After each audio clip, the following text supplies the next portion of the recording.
Concentration change, इसकी बात करो, ठीक है।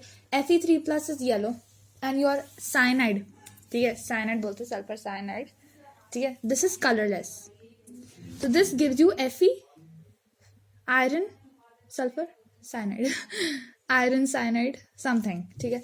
ये डीप रेड कलर है, it's a deep red colour, okay. This is yellow, this is colourless and this is deep red, this is 2+ aqueous, सब aqueous है। नाउ इन द ये कॉन्सेंट्रेशन चेंज का है, मैंने बताया था ना कि मोल्स जो हैं वो रिवर्स जाते हैं, मोल्स जो हैं जहाँ पे कम मोल्स है उस डायरेक्शन में रिएक्शन बढ़ जाता है। In the above reaction equilibrium can be shifted in either forward और reverse direction by adding reactant और अ प्रोडक्ट, ठीक है। रिएक्टेंट प्रोडक्ट ऐड करने से तुम इक्विलिब्रियम को शिफ्ट कर सकते हो। Now the equilibrium can B shifted in reverse direction by adding reagents that remove Fe3+ और SCN- ions, ठीक है। अगर Fe3+ और SCN- ions कम हो गए तो इक्विलिब्रियम जो है वो शिफ्ट हो जाएगा उस डायरेक्शन में कि वो बढ़ जाए, ठीक है। Example oxalic acid H2C2O4 reacts with Fe3+ ions to form stable ion, thus decreasing concentration of free Fe3+ aqueous ions. In accordance with the Le Chatelier principle, the concentration stress of removed Fe3+ is relieved by dissociation of Fe cyanide 2+ to replenish the Fe3+ ions. Because the concentration of this decreases, the intensity of red color decreases, ठीक है। Immediately what will happen if you add a reagent that is going to decrease the concentration of Fe3+ or SCN- ions, then immediately the direction will reverse, ठीक है। ऐसे जा रहा था reaction, immediately ऐसे हो जाएगा क्योंकि यहाँ पे कम हो गया, यहाँ पे जो है कम हो गया तो इस डायरेक्शन में चल जाएगा, ठीक है। इस तरीके से ली शार्टलियर प्रिंसिपल वर्क करता है, रेड कलर की इंटेंसिटी डिक्रीज हो जाती है। Now, addition of aqueous HgCl2 also decreases red color because Hg2 reacts with SCN- ions to form stable complex ion HgSCN SCN4 2-, ठीक है। So again, removal of free SCN- aqueous ions shifts the equilibrium in the equation from right to left. Replenish SCN- ions. Addition of potassium thiocyanate, on the other hand, increases the color intensity of the solution as it shifts from equilibrium to right, ठीक है। अगर तुमने addition of potassium thiocyanate, on the other hand, increases the color intensity of the solution as it shifts the equilibrium to the right. Potassium thiocyanate से क्या होता है कि ये डिक्रीज होता है, क्या है तुम्हारा ये जो तुम्हारा मैंने बनाया था तुम्हारा FeSCN+, इसमें डिक्रीज आता है, तो पोटेशियम साइनेट से जो है डार्क रेड कलर और भी डीप हो जाता है। समझ आ गया? What were the colors before? This was yellow, this was colorless, and the product was deep red. Okay. Now we will be starting with ionic equilibrium. I told you that I will be finishing both the equilibriums in very little time. You should definitely attend to my sessions. Plus these notes are really well written. Okay, and I have written them with lots of struggle and experience. जब मैंने लिखा था मुझे बिल्कुल chemistry नहीं आती थी, बहुत स्ट्रगल के साथ लिखे हैं, ठीक है, समझ के। अब देखो, equilibrium established between the unionized molecules and the ions in the weak electrolyte solution is called ionic equilibrium. कोई भी तुम्हारा सोल्यूशन है उसमें इलेक्ट्रिसिटी पास की, थोड़े से आयनाइज्ड मॉलिक्यूल्स हो जाएंगे, ठीक है, आयनाइज्ड मॉलिक्यूल्स हो जाएंगे और कुछ जो है आयन्स हो जाएंगे, तो उनके बीच में जो इक्विलिब्रियम है अनआयनाइज्ड कुछ जो मॉलिक्यूल्स हैं वो वैसे ही रहेंगे। जैसे तुमने अगर NaCl से अगर तुमने इलेक्ट्रिसिटी पास की मोल्टन NaCl से, ठीक है, तो सम विल थोड़े बहुत Na+ आ जाएंगे, थोड़े बहुत Cl- आ जाएंगे और थोड़े बहुत NaCl बचेंगे। तो ये अनआयनाइज्ड और आयनाइज्ड के बीच में जो इक्विलिब्रियम है इसको जो है हम बोलते हैं आयोनिक इक्विलिब्रियम। ना Fe3+ aqueous, ठीक है, Fe3+ aqueous plus sulphur cyanide aqueous gives FeSCN2+। ये डीप रेड है, ये येलो है, ये कलरलेस है, ठीक है। And CH3COH gives us CH3CO plus H-, ठीक है। ये दो चीज़ें हैं। Now electrolytes, it's a chemical substance which can conduct electricity in its aqueous or molten state. कोई भी chemical substance जिसको पानी में मिक्स करके या फिर उसको मेल्ट करके तुम इलेक्ट्रिसिटी कंडक्ट कर सकते हो तो वो तुम्हारा इलेक्ट्रोलाइट है। The conduction of current through electrolyte is due to movement of ions. जो करंट होता है ना, जब भी हम किसी भी चीज़ को मोल्टन कर देते हैं तो उसमें से करंट आराम से कंडक्ट हो जाता है, बिकॉज जो आयन्स हैं वो मोबाइल हो जाते हैं, वो मूव कर जाते हैं और वो कंडक्ट कर देते हैं। Then we talk about strong electrolyte. Electrolyte which dissociates almost completely into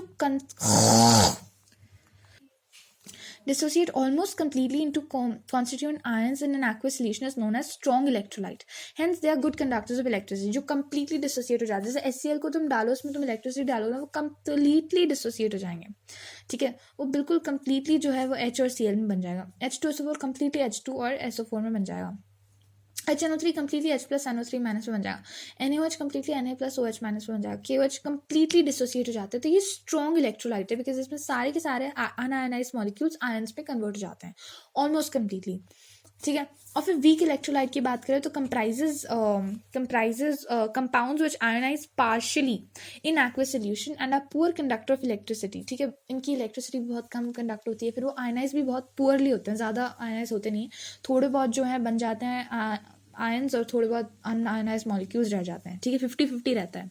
तो all organic acids except for sulphonic acid and bases like NH3CH3COH ये सारे के सारे जो हैं वीक इलेक्ट्रोलाइट्स हैं, कंप्लीटली ये नहीं होते हैं आयनाइज, प्लस इलेक्ट्रिसिटी भी ये पास नहीं करने देते, तो होते ही नहीं ionise. Those compounds which don't conduct electricity are known as non-electrolytes. जो इलेक्ट्रिसिटी को नहीं कंडक्ट करते हैं, ठीक है, जो भी कंपाउंड्स इलेक्ट्रिसिटी को कंडक्ट ही नहीं करते, वो बोलते हैं हम इलेक्ट्रिसिटी कंडक्ट ही नहीं करेंगे, उनको हम बोलते हैं नॉन इलेक्ट्रोलाइट्स. ये भी थर्ड कैटेगरी होती है जो कि कंडक्ट ही नहीं करते हैं. Only these participate in ionic equilibrium. देखो इक्विलिब्रियम में क्या चाहिए कि अनआयनाइज से आयनाइज्ड आयंस बनते रहें और आयन से अनआयनाइज्ड बनते रहें, ठीक है, रिएक्शन चलता रहे, दोनों तरफ से चलता रहे, ठीक है. बिल्कुल एक अनआयनाइज से सारे के सारे आयंस बन गए तो क्या रिएक्शन चलेगा, अनआयनाइज तो कुछ बनेगा नहीं. स्ट्रॉन्ग इलेक्ट्रोलाइट में सारे के सारे un-ionised ions un-ionised molecules ions बन जाएंगे, तो कोई रिवर्स रिएक्शन होगा ही नहीं. बट वीक इलेक्ट्रोलाइट में दोनों रिएक्शन चलेगा, तो वी ऑलवेज वांट 50-50 वाला cases, so we will take weak electrolytes only. Strong electrolytes don't participate in equilibrium. Now acids, bases and salts. देखो acids turn blue litmus to red and taste sour and liberate hydrogen gas on reacting with some metals, ठीक है, जब metals के साथ react करते हैं hydrogen gas निकालते हैं और ना रेड ब्लू लिटमस को रेड में चेंज कर देते हैं, और जो उनका टेस्ट होता है सार होता है. बिटर का क्या टेस्ट होता है, बेसिस का क्या टेस्ट होता है, बिटर टेस्ट होता है, सोपी टू टच, और रेड लिटमस को ब्लू में कर देते हैं. तो ये पुरानी डेफिनेशन है, ओल्ड डेफिनेशन है, पहले ज़माने में इन्हीं डेफिनेशन को माना जाता है कि एसिड मतलब anything that taste sour, anything that releases H plus ions, anything that will release H plus ions, H2 ions on reacting with metals, anything that will turn blue litmus red. ये बहुत पुरानी definition है, 5th class की, 7th class की, sorry. But अब हम पढ़ेंगे ये न्यू डेफिनेशंस, ठीक है. These are the new definitions of the new age and we have to read these now.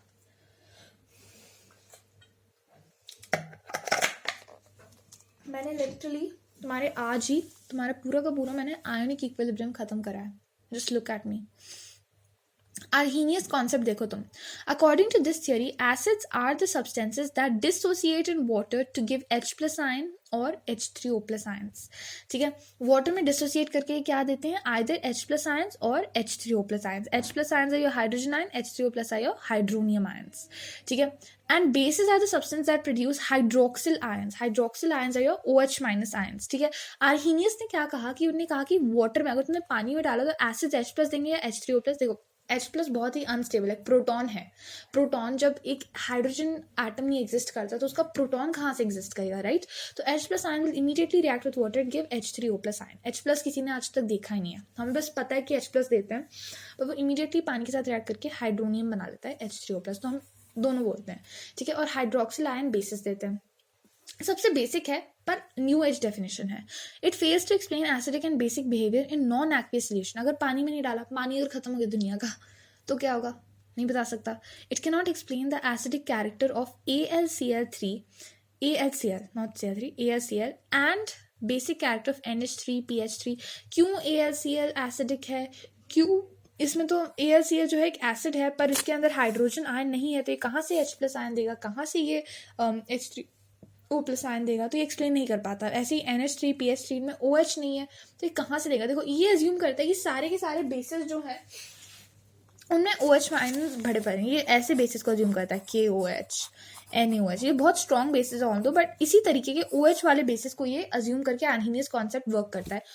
ठीक है, ये इन्हीं बेसिस को अज्यूम करके वर्क करता है। और ऐसे ही तुम्हारे एसिड्स क्या अज्यूम करते हैं, H2SO4, मतलब जिनमें हाइड्रोजन प्रेजेंट हो। अब AlCl जैसे एसिड्स जो कि थोड़े आउट ऑफ द कॉन्टेक्स्ट हैं, ठीक है, इनको अज्यूम करते नहीं, इनको ये स्टीरियोटाइप्ड है, ठीक है। आर्हेनियस कॉन्सेप्ट बहुत पुराना और स्टीरियोटाइप्ड है। यहाँ पे जैसे तुम्हारा ये नया बेस आ गया NH3, अब इनको कैसे तुम समझाओ, ठीक है, तो ये काफ़ी ज़्यादा स्टीरियोटाइप्ड एंड आउटडेटेड सा है ये, तो ये फेल टू एक्सप्लेन कर गया, ठीक है। बट इसको थियोरी पढ़ लेते हैं, क्योंकि कई सब्सटेंसेस की बेसिसिटी नहीं बताता, जैसे ammonia which don't possess hydroxyl group, है ना, कुछ में नहीं है, तो उनको उनके बारे में बताता ही नहीं, है ना।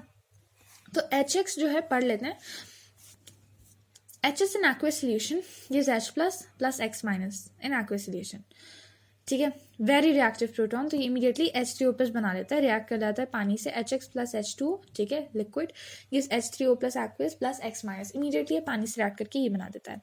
Example MOH aqueous gives M plus plus OH minus, ठीक है। ये क्या है, H3O प्लस, ट्राइगोनल पिरामिडल इसकी शेप होती है, ये शेप्स तुम पढ़ोगे केमिकल बॉन्डिंग में, ठीक है। तो ट्राइगोनल पिरामिडल होती है इनकी shape, as its bond and structure is pyramid like, ये बिल्कुल पिरामिड जैसा इसका स्ट्रक्चर होता है, इस तरीके का होता है, H इंटू H2O प्लस, ठीक है, इसका इस तरीके से होता है, H इंटू H2O और ऊपर एक पॉजिटिव साइन, ठीक है। ये इसका बेसिकली होता है पूरा का पूरा, और ये H3O प्लस की बात है। Now MOH is an aqueous solution, ठीक है, it gives M plus plus OH minus, and we shall use H plus aqueous and H3O plus aqueous to mean hydrated proton, ठीक है। H plus aqueous and H3O plus aqueous जो है hydrated proton है, ठीक है। MOH जो है वो M plus and OH minus देता है, H प्लस जो है H3O प्लस ये हाइड्रेटेड प्रोटॉन है।